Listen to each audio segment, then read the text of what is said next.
ब्रह्मसूत्रम। ब्रह्मसूत्र ग्रंथ में page number 92 और 92 पेज के ऊपर से तृतीय पंक्ति है। एक शब्द छोड़कर आया, न च स्वभाव प्राप्त हन्त्यर्थानुरागेण नयः शक्यम अप्राप्त क्रियार्थत्वं कल्पयितुम हनन क्रिया निवृत्ति औदासीन्य व्यतिरेकेन इत्यादि चलेगा। ठीक है, तो इस पंक्ति का थोड़ा अन्वय करते हैं। च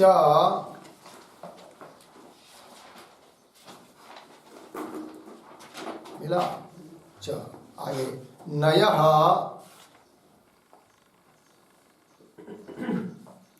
नयः पीछे स्वभाव प्राप्ति हन्त्य अर्थानुरागेण रागेण हुआ इतना। आगे हनन क्रिया निवृत्ति औदासीन्य व्यतिरेकेन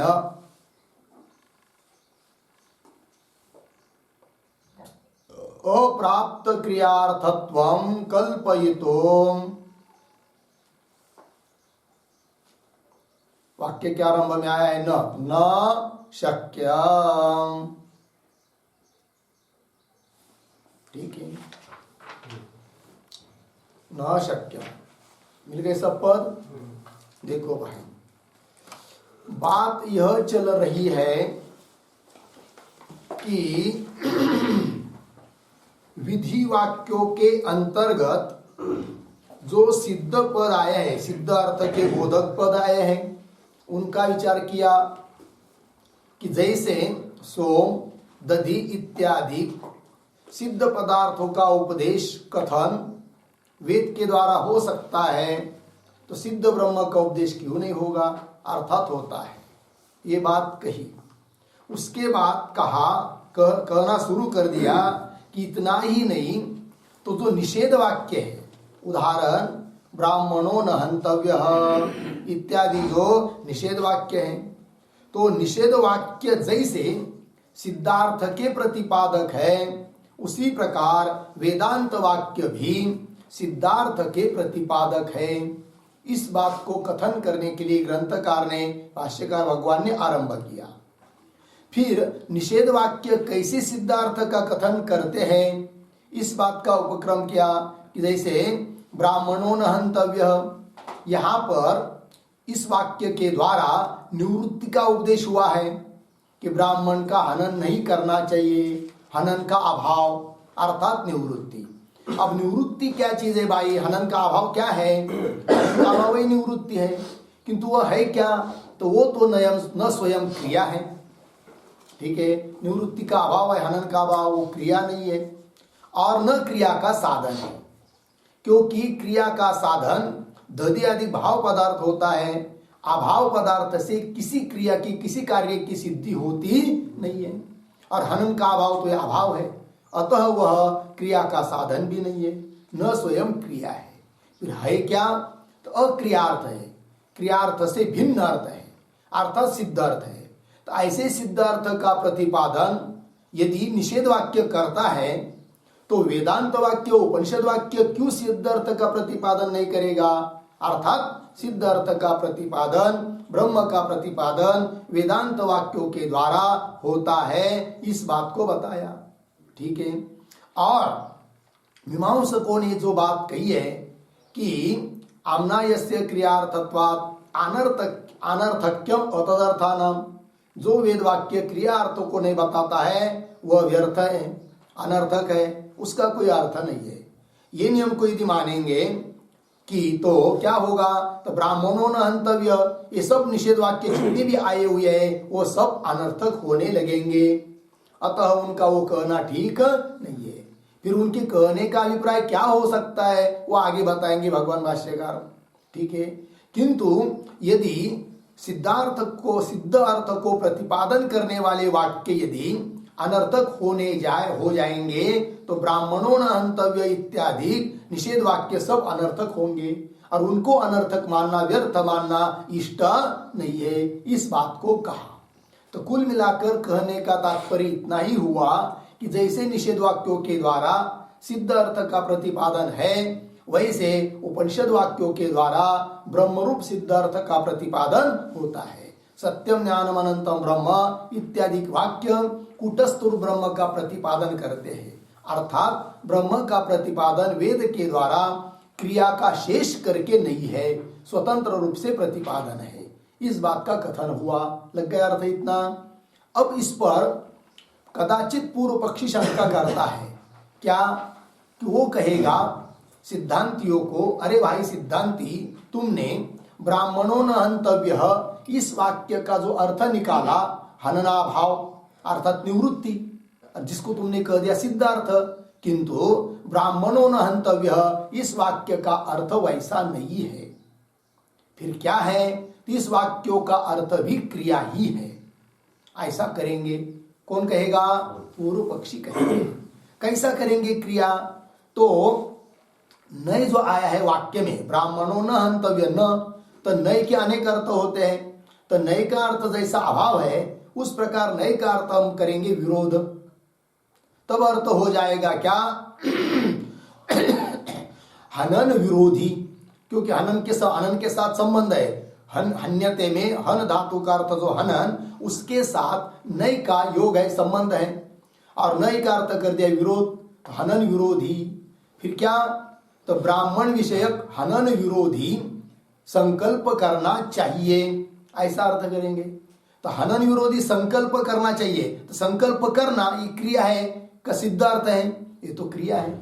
तो इन वाक्यों का भी अर्थ क्रिया ही है, निषेध वाक्यों का अर्थ न कि सिद्ध अर्थ है। ऐसा कहेंगे कौन? पूर्व मीमांसक कहेंगे कि ब्राह्मणों न हंतव्य इत्यादि निषेध वाक्यों का अर्थ सिद्ध नहीं है, कि जिसको दृष्टांत बनाकर आप कह रहे हो कि वेदांत वाक्यों के द्वारा सिद्ध ब्रह्म का उपदेश हो रहा है, किंतु ब्राह्मणों न हंतव्य इत्यादि निषेध वाक्य भी क्रियापरक ही है। ऐसा कहेंगे कौन? पूर्व पक्षी। तब उनको पूर्व पक्षी को उत्तर देने के लिए ये भाष्य की पंक्ति आई है, न च स्वभाव प्राप्त इत्यादि। लग गया पंक्ति। अब इस पंक्ति को समझने के पहले पूर्व पक्षी ब्राह्मणों न हंतव्य इत्यादि वाक्यों का क्रियापरक अर्थ कैसा निकलता है, तो उसको थोड़ा सा लिख लेंगे हम लोग पार्श्वभूमि के रूप में, तब इस पंक्ति को समझ में आएगा। तब यह पंक्ति समझ में आएगी। तो चलिए भाई, तो नच इत्यादि के पहले पार्श्वभूमि के रूप में थोड़ा लिख लेते, अवतरणिका जिसको कह सकते, 2-4 पंक्ति है, तो लिखिए। ननो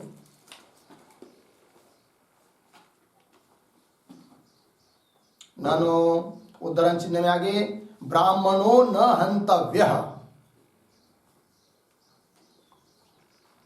ब्राह्मणों न हंतव्य, उद्धरण चिन्ह बंद। इत्यत्र रागतः प्राप्तेन, रागतः प्राप्तेन हनन रूपेण, हनन रूपेण हन्त्यर्थेन, हन्त्यर्थेन, हन्ति अर्थेन, हन्त्यर्थेन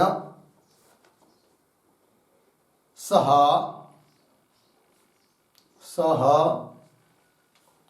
नयः संबंधः अस्ति,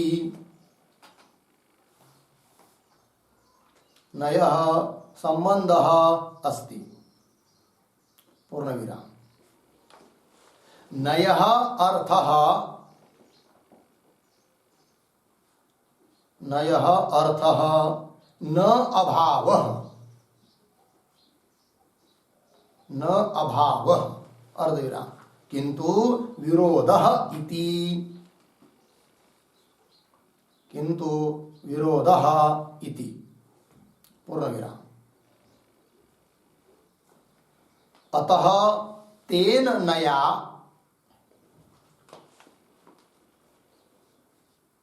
अतः तेन नया हनन विरोधिनी, हनन विरोधिनी संकल्प क्रिया बोध्यते। संकल्प क्रिया बोध्यते पूर्ण विराम। सा संकल्प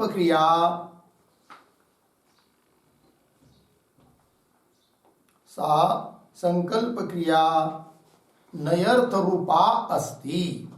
नयर्थ रूपा अस्ति। नयर्थ रूपा अस्ति पूर्ण विराम। अप्राप्तत्वात्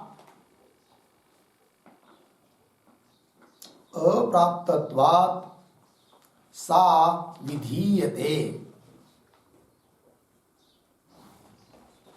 सा विधीयते। आगे उद्धरण चिन्ह में अहननम कुर्यात्। अहननम कुर्यात् उद्धरण चिन्ह बंद बराबर हनन विरोधी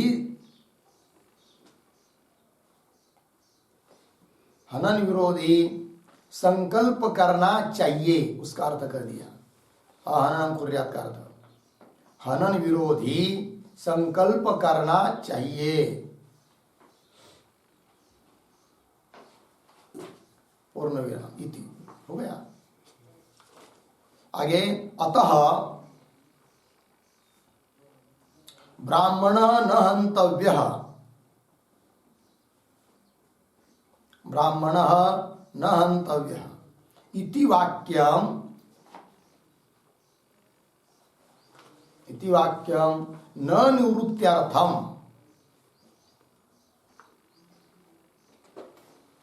न निवृत्त्यर्थम कौंस में लिखिए अक्रियार्थकम।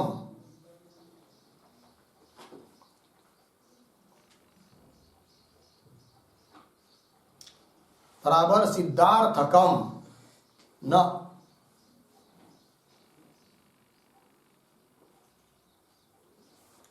ठीक है ना? क्या लिखा कौंस में? अक्रियार्थकम है ना, मतलब न अक्रियार्थकम, ऐसा न अक्रियार्थकम बराबर न सिद्धार्थकम किंवा सिद्धार्थकम न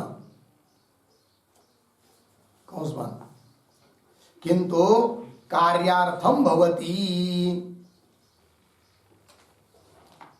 कार्यार्थकम भवति बराबर क्रियार्थकम अस्ति। क्रियार्थकम अस्ति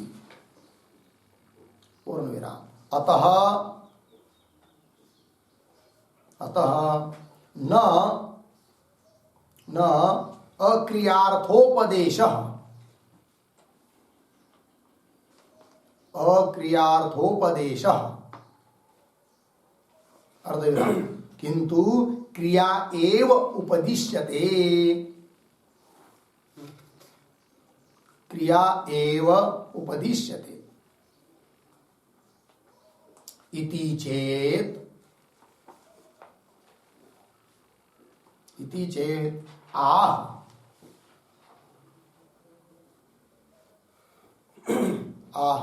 न च इति मतलब न च इत्यादि पंक्ति मूल भाष्य में आह न च इति। ठीक है, अर्थ को समझ लेंगे भाई। तो पूर्व पक्षी कह रहा है ननु ब्राह्मणों न हंतव्य, ब्राह्मण का हनन नहीं करना चाहिए। इत्यत्र यहाँ पर रागत प्राप्तेन हनन रूपेण, रागत प्राप्त है कौन? हनन।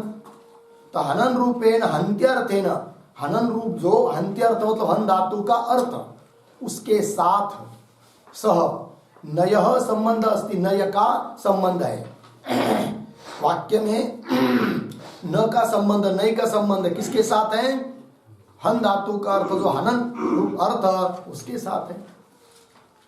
आगे नयः अर्थ न अभाव, किंतु यहाँ पर नय का अर्थ अभाव नहीं करेंगे।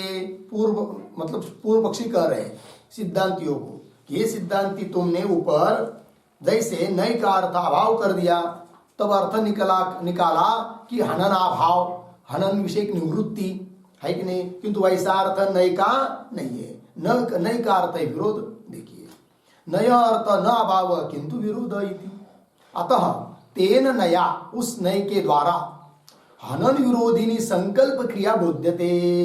नय का अर्थ विरोधी कर देने के कारण उस वाक्य का अर्थ निकलेगा हनन विरोधी संकल्प क्रिया करनी चाहिए, ऐसा अर्थ निकलेगा।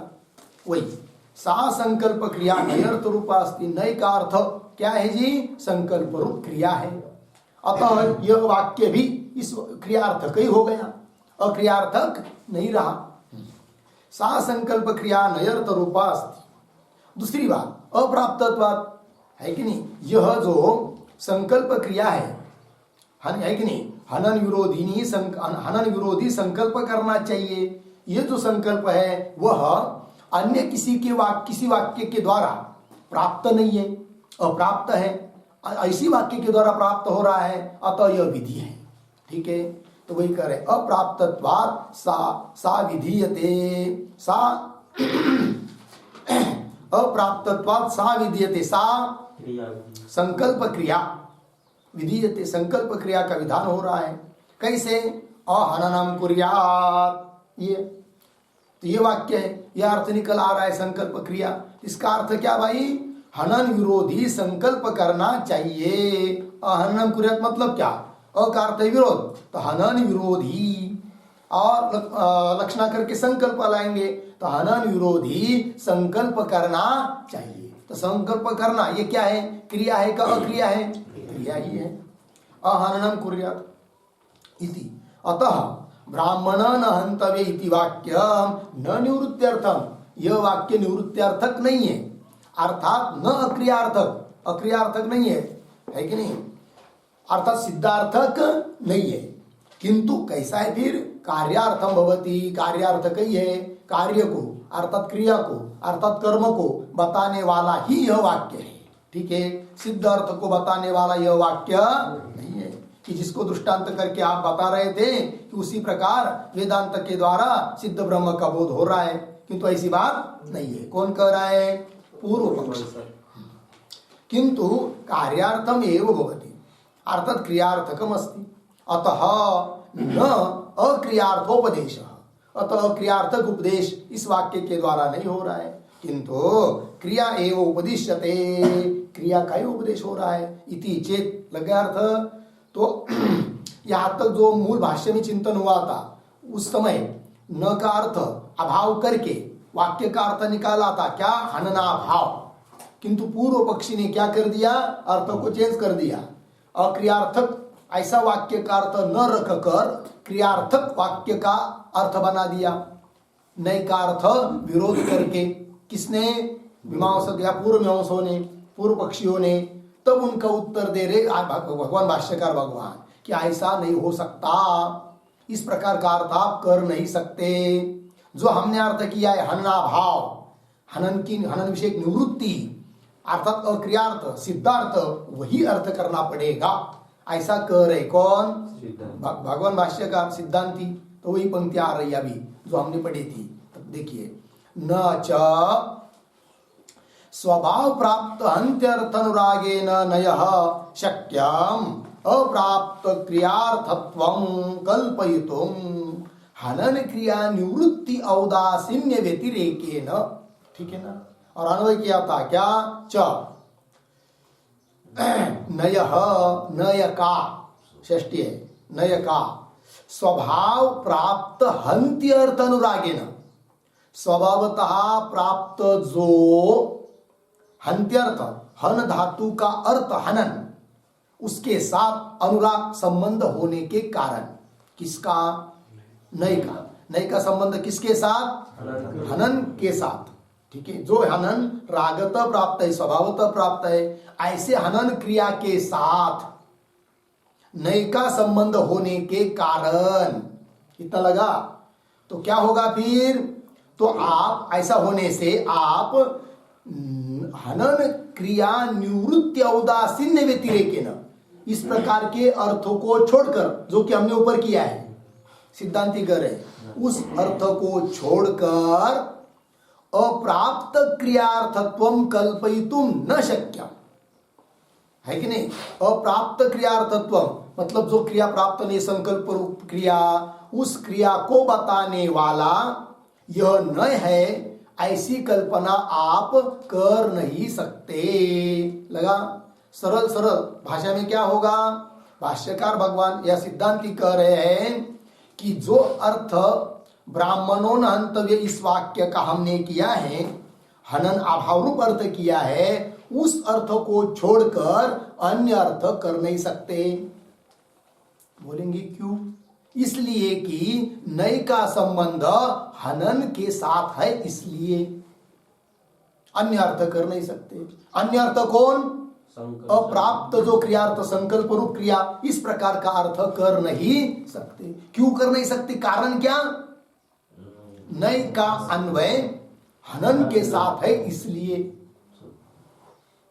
वैसा अर्थ अन्य अर्थ आप कर नहीं सकते। अन्य अर्थ कौन? अप्राप्त क्रियार्थ कौन? संकल्प रूप अर्थ कर नहीं सकते।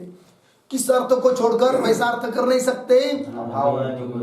हनन क्रिया निवृत्ति उदासीन्य व्यतिरेकेन, अर्थात हननाभाव, इसको छोड़कर दूसरा अर्थ आप कर नहीं सकते, ये कह दिया।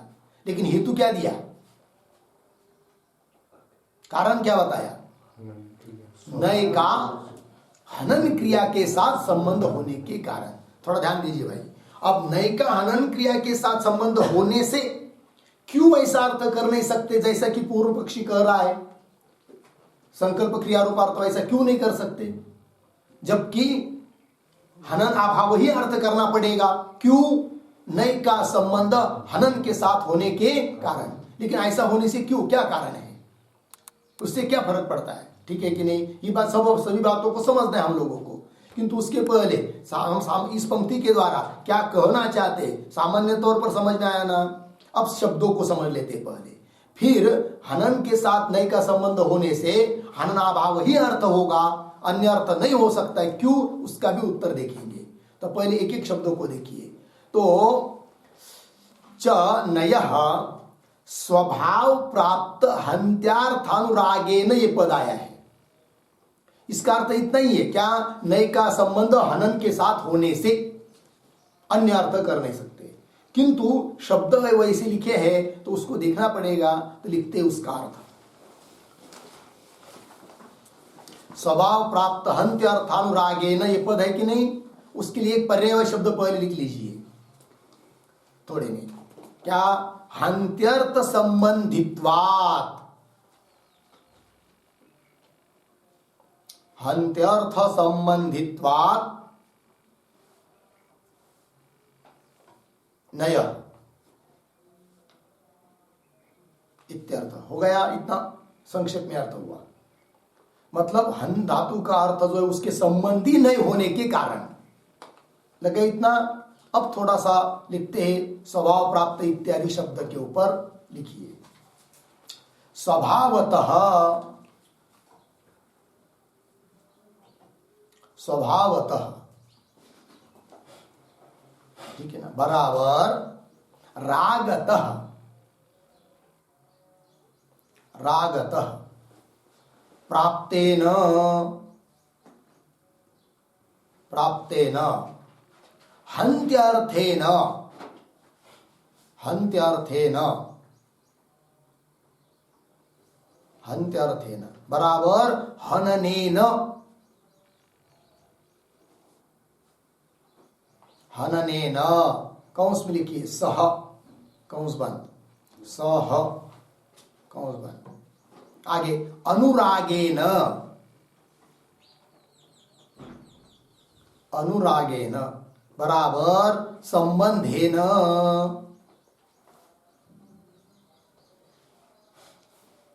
संबंधेन, ठीक है। कौंस में लिखिए नयः संबंध हेतुना, नयः संबंध हेतुना, कौंस बंद हो गया जी। चलिए उस शब्द का अर्थ भी स्वभाव प्राप्त हंत्यर्थानुरागेन, मूल का शब्द है ना। तो देखिए स्वभावतः, स्वभावतः का अर्थ कर दिया रागतः, है कि नहीं?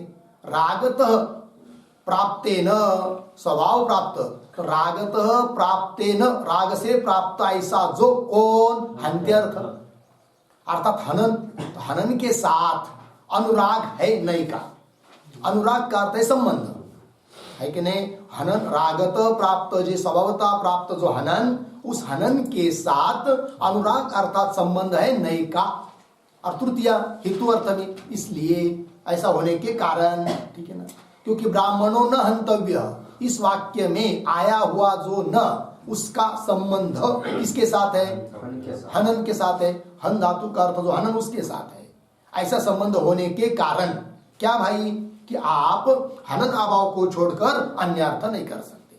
इतना कहना है भगवान भाष्यकार को। लग गया अर्थ जी? आगे देखिए फिर। तो स्वभाव प्राप्त हंत्य अर्थ अनुरागेन, मिला ना। उसके बाद क्या है, अन्वय के अनुसार हनन क्रिया निवृत्ति औदासीन्य व्यतिरेकेन। इतने इस शब्द का भी अर्थ इतना ही है, क्या, हनन अभाव को छोड़कर अन्य अर्थ नहीं कर सकते। किंतु शब्द क्या क्या आए हैं उसके अनुसार थोड़ा अर्थ लिखेंगे हम लोग। ये जो मूल का शब्द है कि नहीं, हनन क्रिया निवृत्ति औदासीन्य व्यतिरेकेन, इस पर लिखते हैं। तो लिखिए, क्रिया शब्द, क्रिया शब्द कार्यवचन,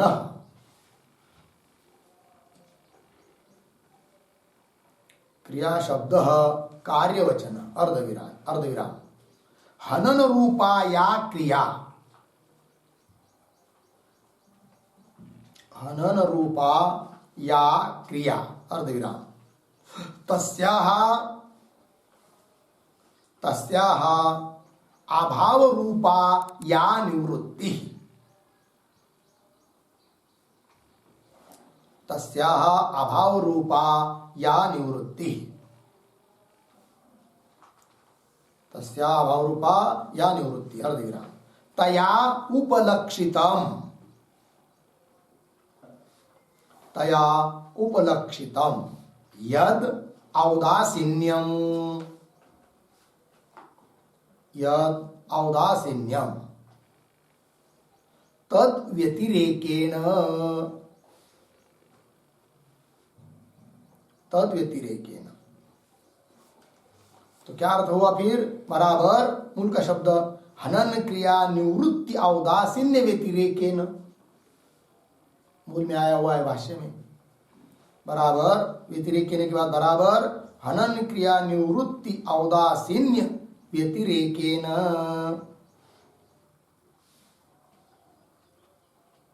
औदासीन्य व्यतिरेकेन, बराबर हननाभाव व्यतिरेकेन, बराबर हननाभाव व्यतिरेकेन, नयः, नयः क्रियार्थकत्वं, क्रियार्थकत्वं कल्पयितुं न शक्यं, कल्पयितुं न शक्यम् इति भावः।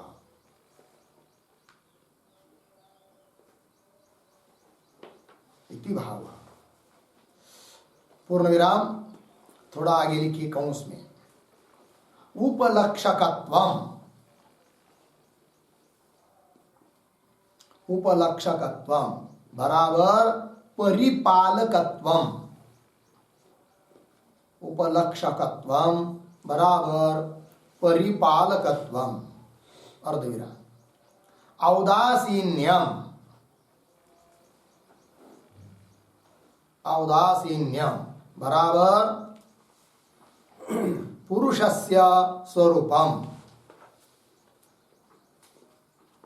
पुरुषस्य स्वरूपम्, तच्च तूष्णीं भावः, तच्च तूष्णीं भावः, अर्धविराम, अनादि सिद्ध हनन प्राग भावः वा, अनादि सिद्ध, अनादि सिद्ध हनन प्राग भावः वा, अनादि सिद्ध हनन प्राग भाव वा पूर्ण विराम। आगे यावत्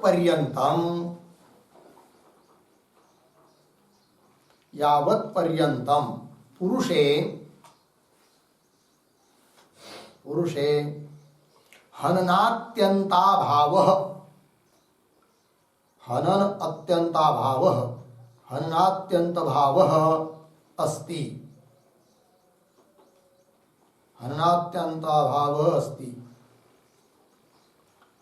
तावत् पर्यंतम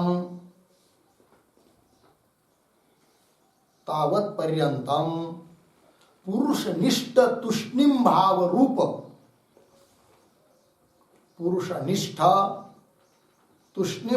रूप निवृत्ति पुरुषनिष्ठ तुष्णिम भाव रूप निवृत्ति अर्धविराम हनन प्राग भाव वा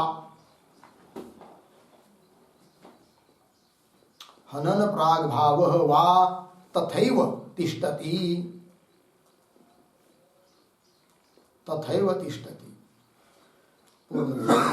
इति एतावता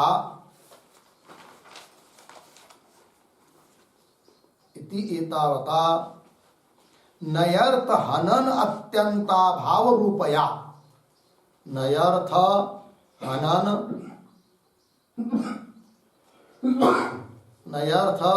अत्यंता भाव रूपया निवृत्त्या अत्यंत भाव रूपया निवृत्त्या हनन प्राग भाव रूपम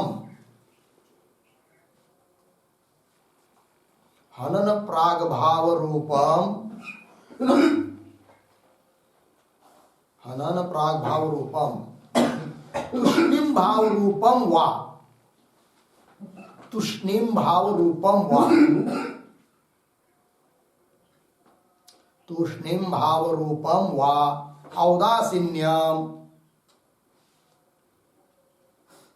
औदासीन्यम उपलक्षितम भवति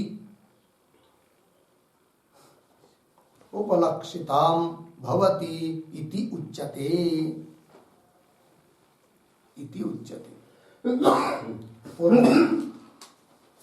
तेन प्रकृत्यर्थ अभाव बुद्धि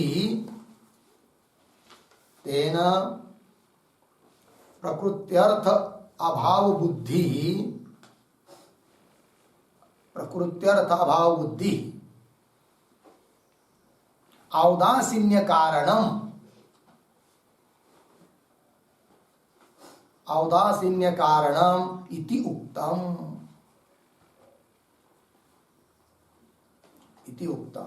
पूर्ण विराम। तथा च निवृत्ति मात्रम एव नयर्थः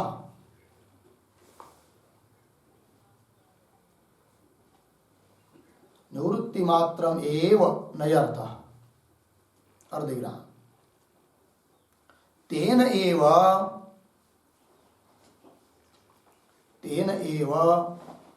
प्रकृत कार्यार्थत्व वारणात्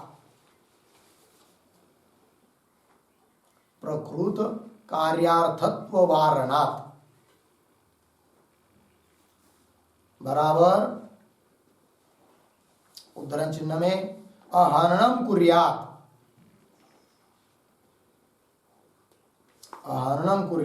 इति कार्यार्थत्व वारणात्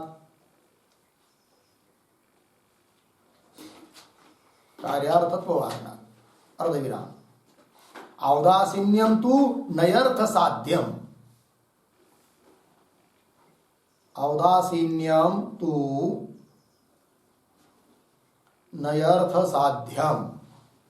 पूर्ण विराम कंस बंद। आगे एक वाक्य इति हनन अत्यंता भाव व्यतिरेकेन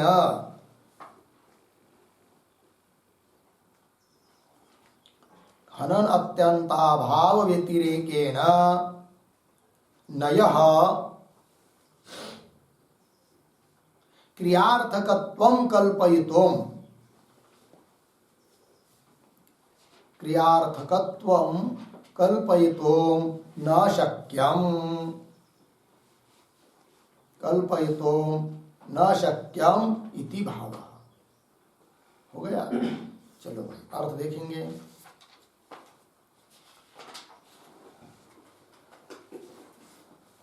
हो गया ना? कल्पयितुं न शक्यम इति भावः। तो मूल का शब्द है हनन क्रिया निवृत्ति औदासीन्य व्यतिरेकेन। तो उसमें क्रिया शब्द आया है, हनन क्रिया। क्रिया मतलब क्या? तो क्रिया शब्द कार्यवचन है।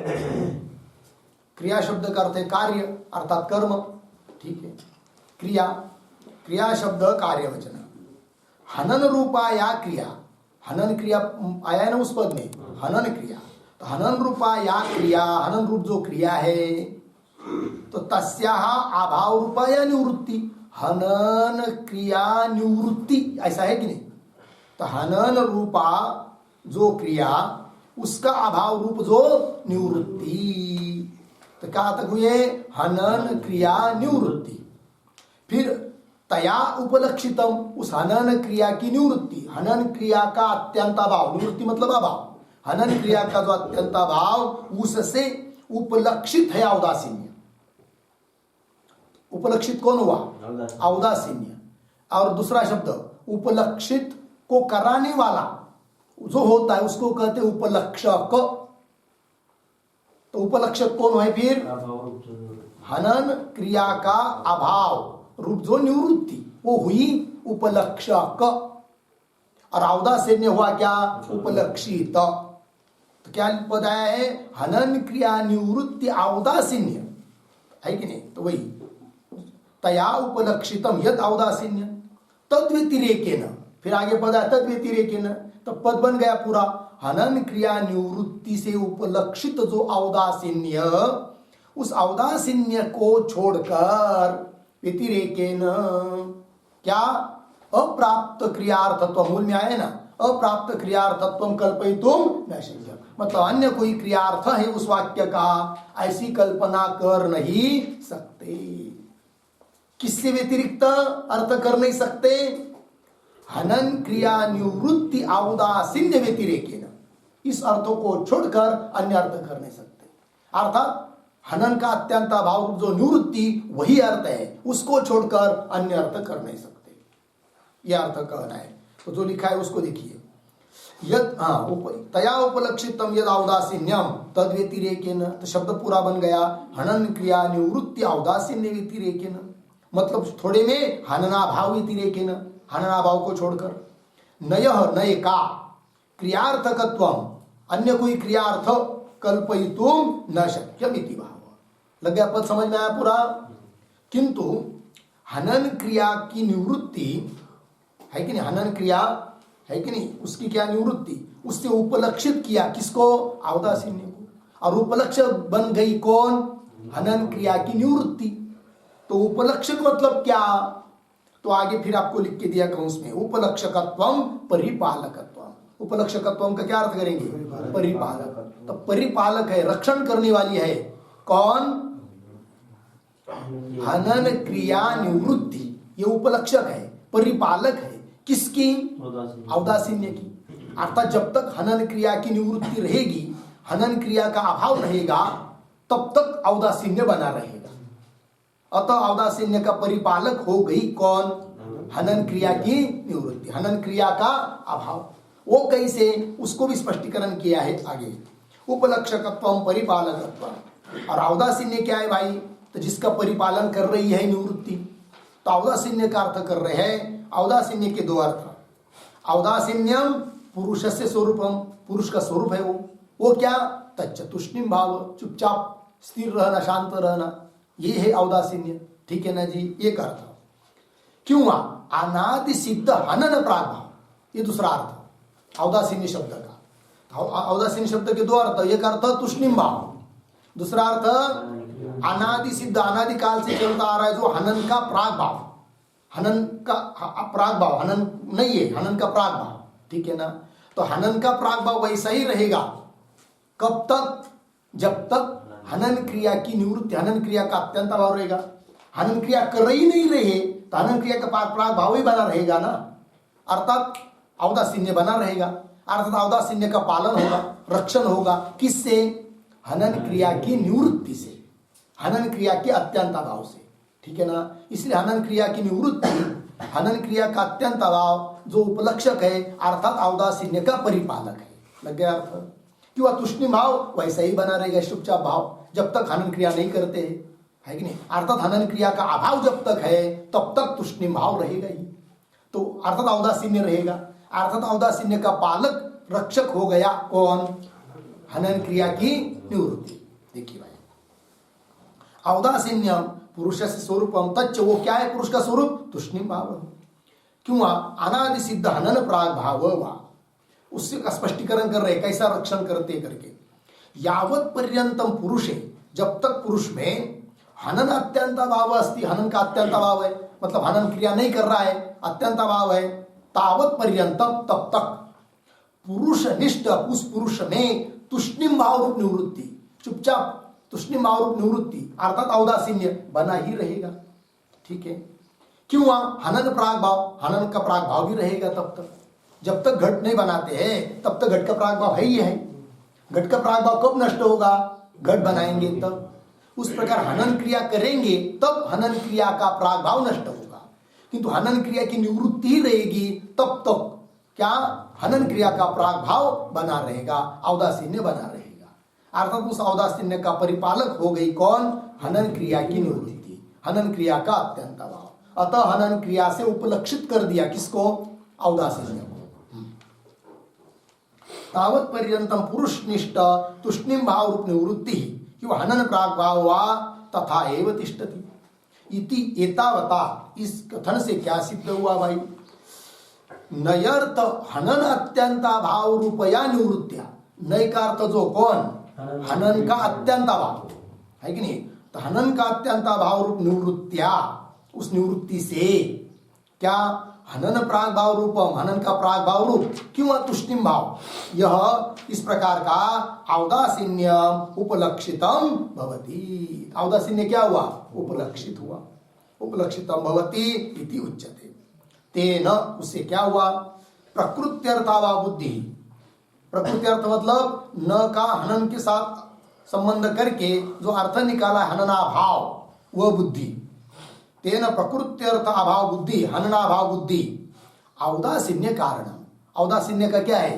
कारण। कारण औदासीन्य तब तक रहता है जब तक हनन अभाव रूप बुद्धि रहती है कि नहीं? तो हनन का अभाव रूप बुद्धि ही है कारण, किसके लिए? औदासीन्य के लिए। वही औदासीन्य कारण इति उक्तम। तथा च निवृत्ति मात्र एव नयर्थ, कुल मिलाकर कहने का तात्पर्य क्या? नय का अर्थ क्या है? निवृत्ति मात्र अर्थ है, निवृत्ति को छोड़कर दूसरा अर्थ नहीं। निवृत्ति मात्र एव नय अर्थ। तो तेन ऐसा अर्थ किया तो क्या हुआ फिर? तेन एव प्रकृत कार्यार्थत्व वारणा, जो पूर्व पक्षी ने आक्षेप किया था कि नहीं कि क्या अर्थ करेंगे? कार्यत्वार्थ करेंगे, ब्राह्मणों हंतवी इस वाक्य का, उसका वारण हो जाता है कब? निवृत्ति रूप अर्थ करने से। तथा च निवृत्ति मात्र एव नयर्थ तेन एव, उसी से प्रकृत कार्यार्थत्व वारणा। प्रकृत कार्यार्थ क्या है? अहननम कुर्यात् इत्यादि कार्यार्थत्व का वारण हो जाता है। अतः नय का अर्थ निवृत्ति मात्र ही है। फिर औदासीन्य, औदासीन्य तो नय अर्थ का साध्य है। नय अर्थ, नय का अर्थ कौन? हननाभाव, उसका साध्य है कौन? औदासीन्य। औदासीन्यम तो नयर्थ साध्यम। लग गया? इति हनन अत्यंता भाव व्यतिरेकेन, है कि नहीं? उस पद का मुख्य अर्थ हुआ हनन का अत्यंता भाव को छोड़कर नयः, नय का क्रियार्थकत्व कल्पयितुम न शक्यम, अन्य कोई क्रियार्थ की कल्पना कर नहीं सकते। लगा जी? चलिए मूल की पंक्ति पुनः देखिए। च नयः, नय का स्वभाव प्राप्त हंत्यर्थ अनुरागे न, है कि नहीं? रागत प्राप्त हनन के साथ नय का संबंध होने से, हाँ, हनन क्रिया निवृत्ति औदासीन्य को छोड़कर अप्राप्त क्रियार्थत्वम कल्पयितुम न शक्य। अप्राप्त क्रियार्थत्वम ये पद आया है मूल भाष्य में, उसका अर्थ लिखिए। अप्राप्त क्रियार्थत्वम बराबर अहननम कुर्यात्।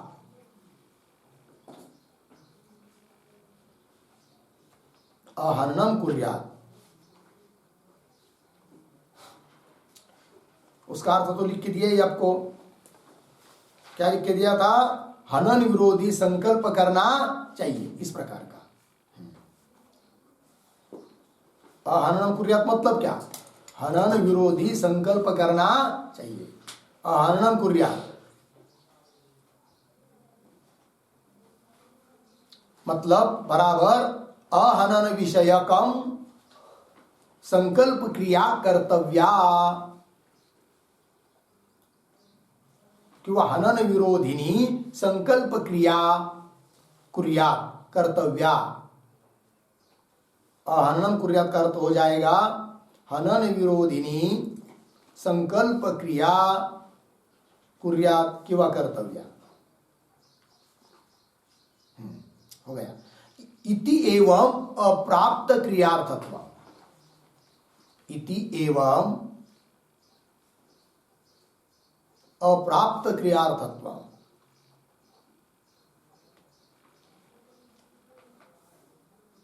अप्राप्त क्रियार्थत्व बराबर अन्य प्रमाणेन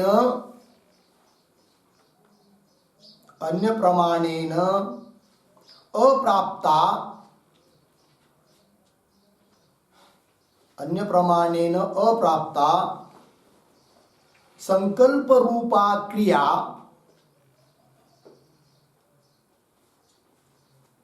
संकल्प रूपा क्रिया अर्धविराम अनेन निषेध वाक्येन, अनेन निषेध वाक्येन प्राप्ता भवति, प्राप्ता भवति।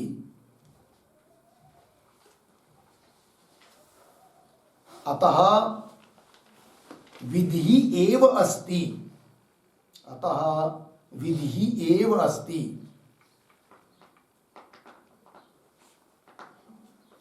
इति एवं अर्थः, इति एवं अर्थः निषेध वाक्यस्य,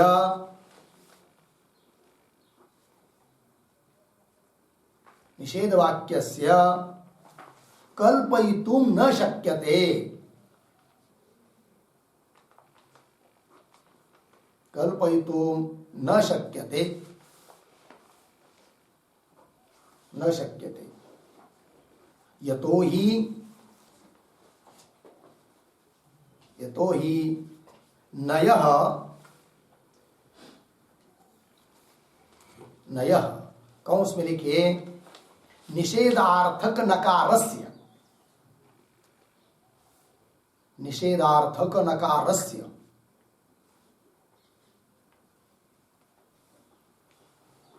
नकारस्य कौंस बन संबंधः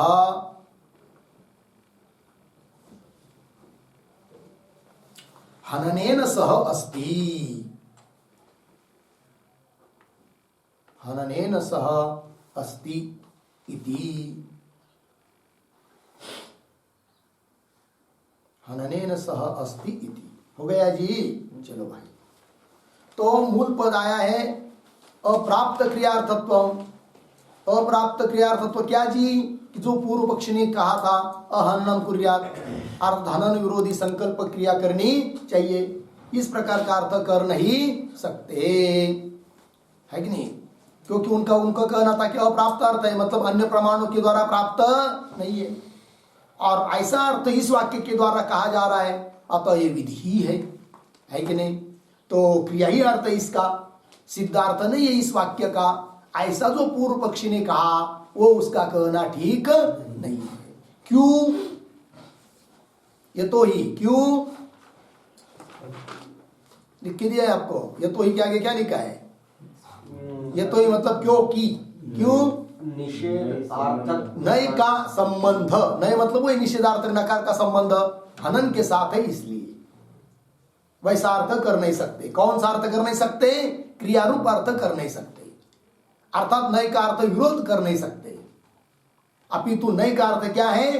अभाव ही है, तब अर्थ होगा हनन अभाव ही अर्थ होगा, है कि नहीं? उसके अतिरिक्त हनन विरोधी ऐसा अर्थ हो नहीं सकता, क्योंकि नय का संबंध हनन के साथ है, इसलिए। अब इतना बात समझ में आई? अब केवल इतनी बात समझना रह गई है, ये बात हो गई ना। आगे क्या है मूल में पर लिखिए, अप्राप्त क्रियार्थत्वम कल्पयितुम न शक्यम, इतना लगा ना। हेतु क्या दिया कि नय का संबंध हनन के साथ है, इसलिए हो गया ना इतना। अब नय का संबंध हनन के साथ होने से नय का अर्थ अभाव ही होगा, विरोध इत्यादि नहीं होगा, ऐसा क्यों? तो उसका थोड़ा चिंतन करना है हम लोगों को। तो नय जो होता है उसके दो अर्थ होते हैं, दो प्रकार होता है, दो प्रकार का नय होता है, ठीक है ना? कौन कौन? एक होता है प्रसज्ज प्रतिषेध और एक होता है क्या? पर्युदास प्रतिषेध, ठीक है ना? तो उस संदर्भ में थोड़ा लिखेंगे, तब भाष्यकार का ये जो कहना है कि नय का संबंध हनन के साथ होने से अन्य अर्थ नहीं कर सकते, अभाव ही अर्थ करना पड़ेगा, इस बात को समझ में आएगा, यह बात समझ में आएगी, ठीक है ना? तो चलिए फिर तो लिखते हैं, नय शब्द द्विविधः भवति।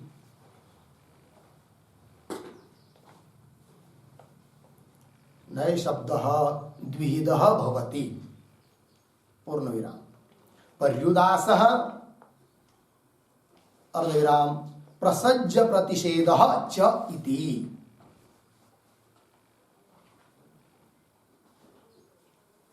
प्रसज्ज प्रतिषेधः च इति, पूर्ण विराम, उक्तम च भवति।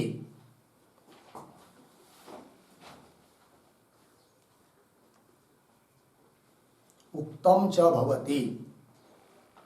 श्लोक है आगे, द्वौ नयौ ही, द्वौ नयौ ही समाख्यातौ,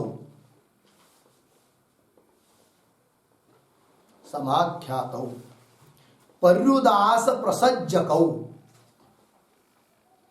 पर्युदास प्रसज्जकौ, प्रसज्जकौ, पूर्ण विराम, ये पूर्वार्ध हुआ भाई। आगे, पर्युदास सदृशग्राही, पर्युदास सदृशग्राही, प्रसज्जस्तु निषेधकृत, प्रसज्जस्तु निषेधकृत, पूर्ण विराम। श्लोक पूरा हुआ, इति हो गया। श्लोक का अर्थ बताता हूं, फिर प्रसज्ज प्रतिषेध क्या है, पर्युदास प्रतिषेध क्या है, उसका भी श्लोक और उदाहरण देंगे।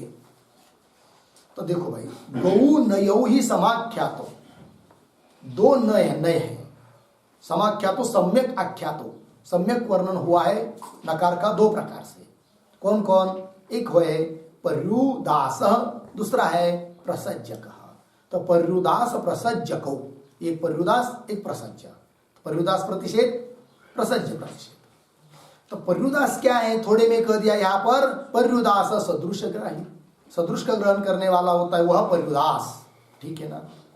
उदाहरण आगे आएंगे। और प्रसज्ज तो निषेधकृत, निषेध की जिसमें प्रधानता है वो होता है कौन? प्रसज्ज प्रतिषेध, ठीक है?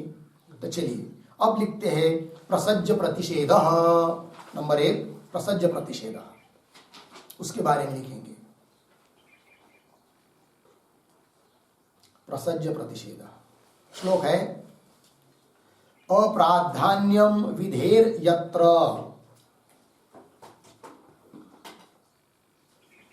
अप्राधान्यम विधेर यत्र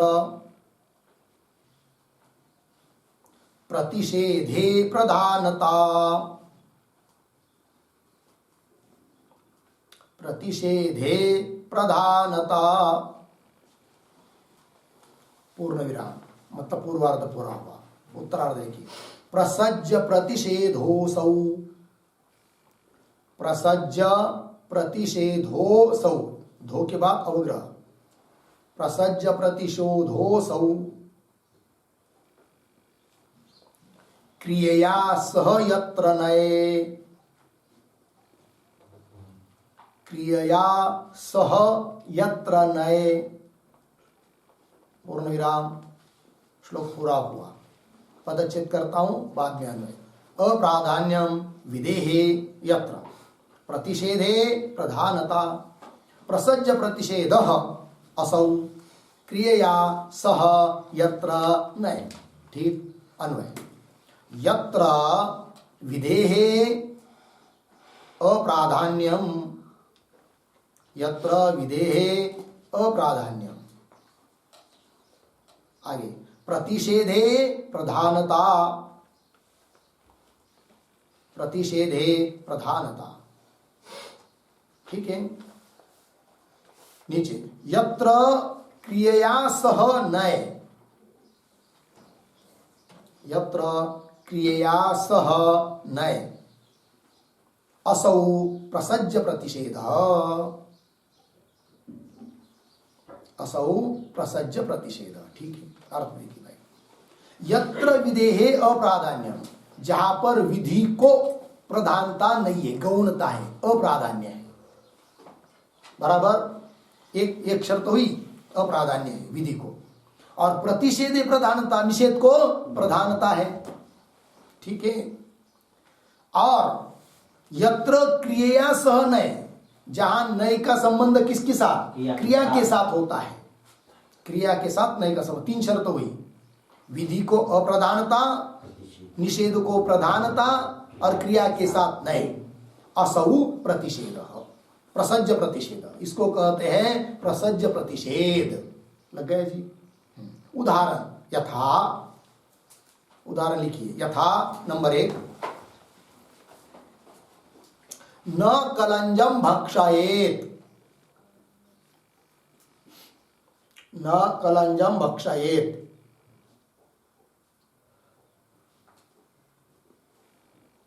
इसका अन्वय कलंजम न भक्षयेत, ऐसा अन्वय, कलंजम न भक्षयेत। उसका अर्थ लिखिए, मांस का भक्षण न करे,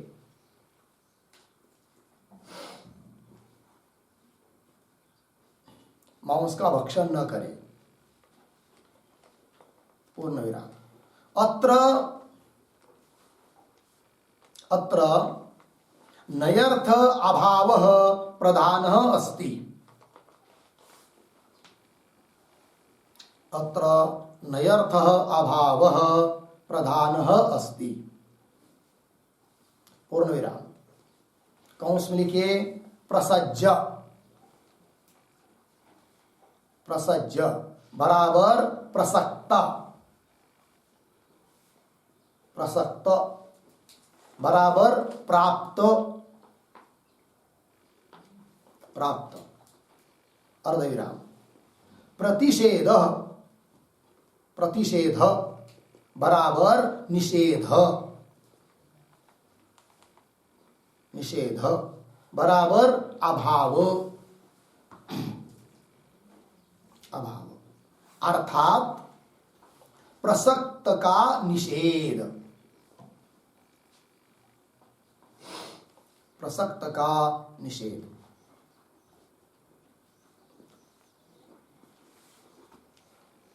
पूर्ण विराम। थोड़ा एक वाक्य, क्रियापद के साथ जिसका अन्वय है,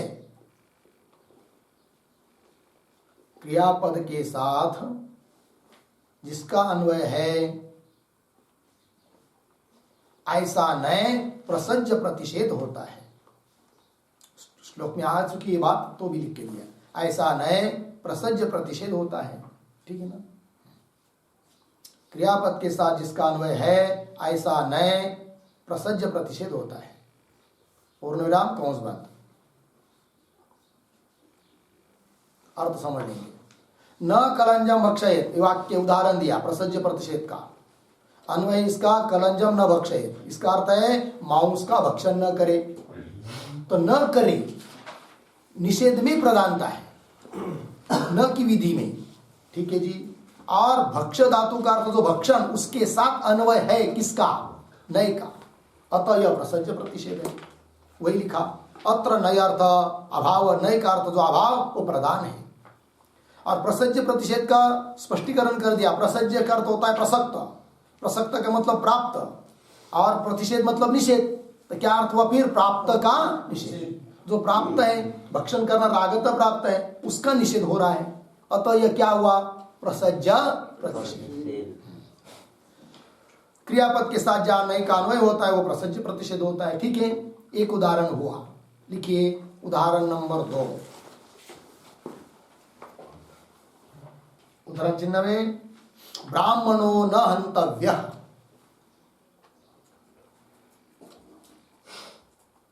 ब्राह्मणो न हंतव्यः।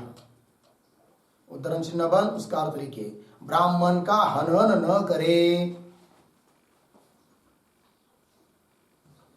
ब्राह्मण का हनन न करे, पूर्ण विराम। अत्र अत्र आख्यात योगात,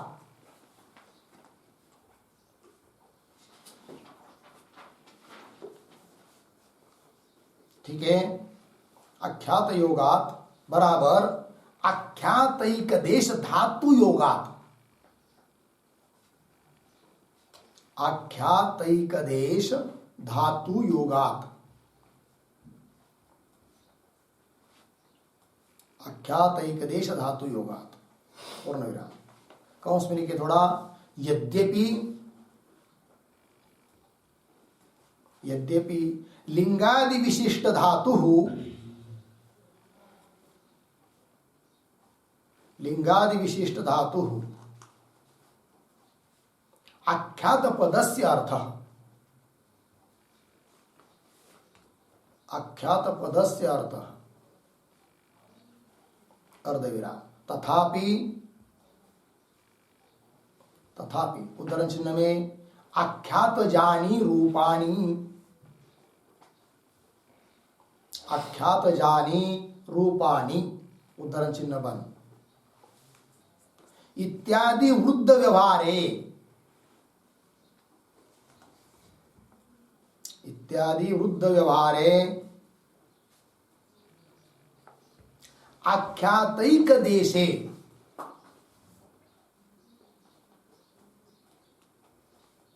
आख्यातैक देशे धातु मात्रे अपि,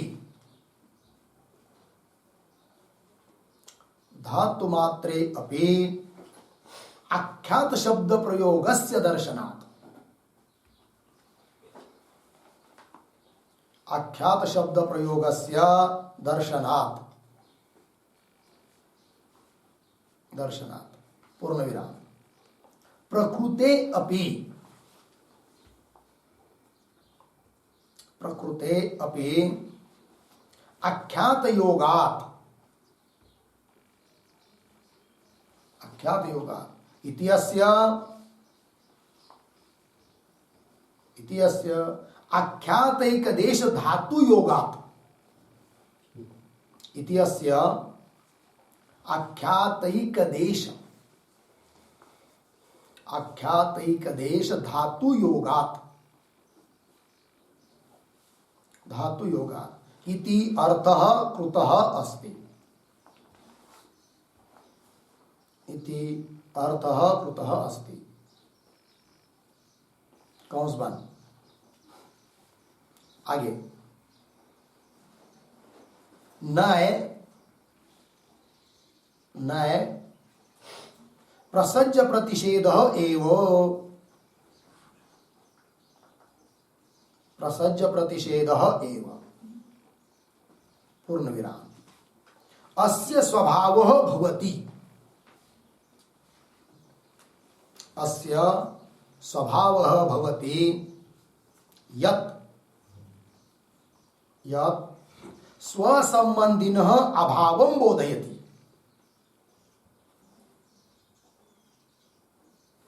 स्वसंबंधिनः अभावं बोधयति। अभावं बोधयति अर्धविराम। न तो अन्यः अर्थः बोधयति। न तो अन्यः अर्थः बोधयति पूर्णविराम। अतः हन धात्वर्थः हननम्।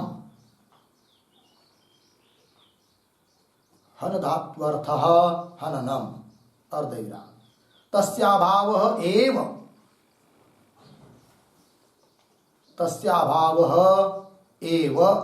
नयः अर्थः। नयः अर्थः बराबर हननाभावः इति। हननाभावः इति पूर्णविराम। स च हननाभावः। स च हननाभावः अर्धविराम। न क्रिया। न क्रिया अर्धविराम। न च क्रिया साधनम्। न च क्रिया साधनम् किंतु सिद्धः। सिद्धः कौंस में लिखिए अक्रियार्थः। अक्रियार्थः कौंस बंद। अर्थः अर्थः निषेध वाक्यानां भवति यथा। निषेध वाक्यानां भवति यथा। भवति यथा पूर्णविराम। तथा सिद्धस्य ब्रह्मणः अपि। सिद्धस्य ब्रह्मणः अपि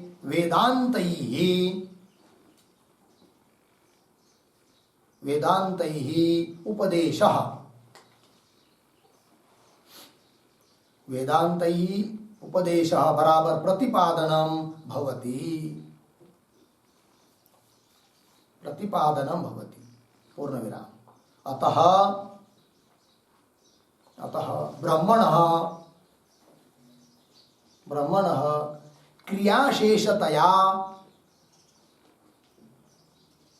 क्रियाशेषतया उपदेशः नास्ति। उपदेशः नास्ति इत्यर्थ हो गया जी। चलो भाई अर्थ समझ लेते हैं। तो वह प्रसज्य प्रतिषेध का दूसरा उदाहरण दिया है ब्राह्मणों न हंतव्य। तो ब्राह्मण का हनन न करे। यहाँ पर अत्र आख्यात योगा। आख्यात के साथ योग है नय का संबंध है नय का। आख्यात मतलब क्या भाई? तो यहाँ पर आख्यात एक देश धातु योगा। हन धातु का जो अर्थ है तो आख्यात एक देश धातु के साथ संबंध है किसका? नय का। अब यहाँ पर कोई शंका कर सकता है भाई कि यहाँ पर आख्यात योगात कर दिया आपने, आख्यात एक देश धातु का योग कर दिया। तो यद्यपि लिंगादि विशिष्ट धातु आख्यात पद से अर्थ आख्यात योगात कर दिया ना आपने, किंतु उसका अर्थ आपने कर दिया आख्यात एकदेश धातु योगात। ऐसा क्यों किया? आख्यात का अर्थ तो होता है लिंगादि विशिष्ट धातु। उस पूरे लिंगादि विशिष्ट धातु के साथ नय का योग नहीं कर रहे हो। हंतव्य इस पूरे तव्यत आदि प्रत्येकार्थों को लेकर, हन धातु का अर्थों को लेकर उसके साथ नय का अन्वय नहीं कर रहे, अपितु आख्यात एक धातु के साथ अन्वय। ठीक है। तो यद्यपि लिंगादि विशिष्ट धातु आख्यात पद से अर्थ, तथापि उर्द प्राचीन आचार्यों का एक वाक्य है आख्यात जानी रूपाणी। आख्यात से उत्पन्न हुए रूप इत्यादि वृद्ध व्यवहार। आख्यात एक देश है, आख्यात के एक देश में भी, एक देश दो धातु मात्र, उसमें भी आख्यात शब्द प्रयोग से दर्शन। आख्यात शब्द का प्रयोग आख्यात का एक देश धातु उसमें भी होता है। अतः यहाँ पर हंतव्य में जो हन धातु जिसको हमने यहाँ पर आख्यात कह दिया, उस आख्यात के साथ योग है किसका? नय का, है कि नहीं? यद्यपि हंतव्य पूरा आख्यात है, किंतु आख्यात का एक देश दो धातु वो भी आख्यात है वृद्ध व्यवहार के अनुसार, अतः उसके साथ योग है। थोड़े में हनन के साथ योग है किसका? नय का। क्रिया के साथ योग है किसका? नय का। और जहां पर क्रिया के साथ नय का योग होता है वहां पर माना जाता है क्या? प्रसज्य प्रतिषेध। आख्यात एक देशे धातु मात्रे आख्यात शब्द प्रयोग से दर्शनार्थ प्रकृति आख्यात योगात इत्यस्य, इसका अर्थ कर दिया आख्यात एक देश धातु योगा इति अर्थ कृत अस्ति। ठीक, चलिए आगे। नय तो कहो उसके पहले क्या था? आख्यात योगा, मतलब आख्यात एक देश धातु योगा, तात्पर्य धातु के साथ, धातु अर्थ के साथ नय का योग होने से प्रसज्य प्रतिषेध एवं ब्राह्मणों हंतव्य, यहाँ पर जो नय है वो कौन सा है? प्रसज्य प्रतिषेध है। और उसका स्वभाव होता है क्या भाई? तो अस्य स्वभाव भवति यत् स्वसंबंधिना अभाव बोधयति। जो प्रसज्य प्रतिषेध होता है उसका एक स्वभाव है। क्या स्वभाव? कि अपने संबंधी के अभाव का बोध कराता है, न कि अन्य अर्थ का। इसलिए भाष्यकार भगवान ने जो पंक्ति में लिखा है कि नहीं, कि स्वभाव प्राप्त हंत्यार्थानुरागेन नयः, नयः स्वभाव प्राप्त हंत्यार्थानुरागेन, नय का संबंध, अनुराग मतलब संबंध किसके साथ है? हन धातु का अर्थ जो हनन के साथ है, इसलिए उसका अर्थ हननाभाव रूप निवृत्ति ही होगा, क्योंकि उस नय का अन्वय हन धातु का अर्थ हनन के साथ होने से, क्रिया के साथ होने से वो प्रसज्य प्रतिषेध है। और प्रसज्य प्रतिषेध का यह स्वभाव होता है क्या? जिसके साथ उसका संबंध है उसके अभाव का बोध कराना, न कि अन्य अर्थ का।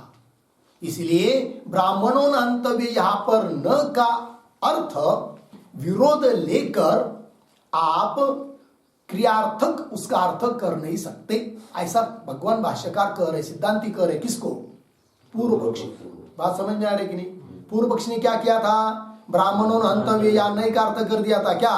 विरोध। नय का अर्थ कर दिया था विरोध, फिर हनन विरोधी संकल्प करना चाहिए ऐसा अर्थ निकाला। किंतु नय का अर्थ यहां पर विरोध कर ही नहीं सकते, क्यों? कि यहां पर पर्युदास प्रतिषेध होता तब तो नय का अर्थ कदाचित विरोध कर सकते थे, किंतु यहां पर पर्युदास प्रतिषेध नहीं, अपितु प्रसज्य प्रतिषेध। और यहां पर प्रसज्य प्रतिषेध, यह बात भगवान भाष्यकार ने कह दी संकेत से। कैसे? नयः स्वभाव प्राप्त हंत्य अर्थानुरागेन, नय का अन्वय किसके साथ है? हन अर्थ के साथ है, अर्थात क्रिया के साथ है, अर्थात यह प्रसज्य प्रतिषेध है। और प्रसज्य प्रतिषेध होने के कारण उसका स्वभाव है वो अपने स्वभाव के अनुसार ही उसका अर्थ होगा। तो उस प्रसज्य प्रतिषेध रूप जो नहीं होता है उसका क्या स्वभाव? अपने संबंध, जिसके साथ वो संबंधी है उसके अभाव का बोध कराना। इसलिए हनन का अभाव ऐसा ही अर्थ निकलेगा। कहा था कि नहीं, हनन क्रिया निवृत्ति औदासीन्य व्यतिरेकेन, इस अर्थ को छोड़कर अप्राप्त क्रिया रूपार्थ, संकल्प क्रिया रूपार्थ कल्पयितुम न शक्यम। भगवान भाष्यकार ने कहा था कि नहीं, ऐसा अन्य अर्थ कर नहीं सकते, हन्नाभाव ऐसा ही अर्थ करना पड़ेगा। क्यों? नय का अन्वय हनन के साथ है, अर्थात प्रसज्य प्रतिषेध है। बात समझ में आ रही कि नहीं? देखो भाई, तो चलिए फिर जो लिखा है हमने, नय प्रसज्य प्रतिषेध एवं अस्य स्वभाव भवति यत् स्वसंबंधिना अभावं बोधयति, अपने संबंधी के अभाव का बोध कराता है, न तो अन्य अर्थ बोधयति, अन्य अर्थ का बोध कराता नहीं है।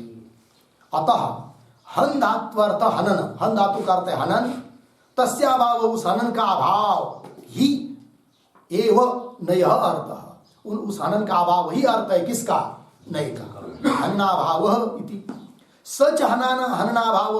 अब देखिए पूर्व पक्ष जो अर्थ निकला था उसका खंडन हुआ कि नहीं? क्या ऐसा अर्थ संकल्प क्रिया अर्थ कर नहीं सकते, हन्नाभाव ही अर्थ होगा। और जब हनानाभाव अर्थ होगा तो वह हन्नाभाव न क्रिया है न क्रिया साधन है, अर्थात सिद्ध अर्थ है। जैसे निषेध वाक्यों के द्वारा सिद्ध अर्थ का बोध होता है, वैसा वेदांत वाक्य के द्वारा सिद्ध ब्रह्म का बोध हो सकता है। इस बात की सिद्धि हुई। फिर लगे पंक्ति, सच हन्नाभाव न क्रिया, न च क्रिया साधन किंतु सिद्ध अर्थ अर्थात अक्रियार्थ अर्थ निषेध वाक्यानाम भवती सिद्ध अर्थ ही है निषेध वाक्यों का। तथा जैसा निषेध तथा मतलब जैसा निषेध वाक्यों का अर्थ सिद्ध अर्थ है वैसा उसी प्रकार सिद्धस्य ब्रह्मण अपि वेदांत उपदेश सिद्ध ऐसे ब्रह्म का उपदेश वेदांत वाक्यों के द्वारा होता है। उपदेश होता है, प्रतिपादन होता है। अतः ब्रह्मण क्रियाशेषतया उपदेश नास्ति। कुल मिलाकर मुख्य बात क्या, ब्रह्म का उपदेश ब्रह्म का प्रतिपादन क्रिया के शेष रूप से नहीं है। लग गया अर्थ जी?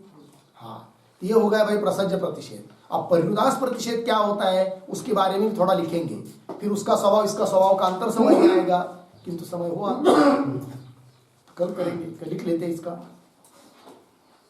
क्या करेंगे और 15 मिनट लगेगा, कल ही कर देंगे। ओम पूर्णमदः पूर्णमिदं पूर्णात् पूर्णमुदच्यते पूर्णस्य पूर्णमादाय पूर्णमेवावशिष्यते। ओम शांति शांति शांति।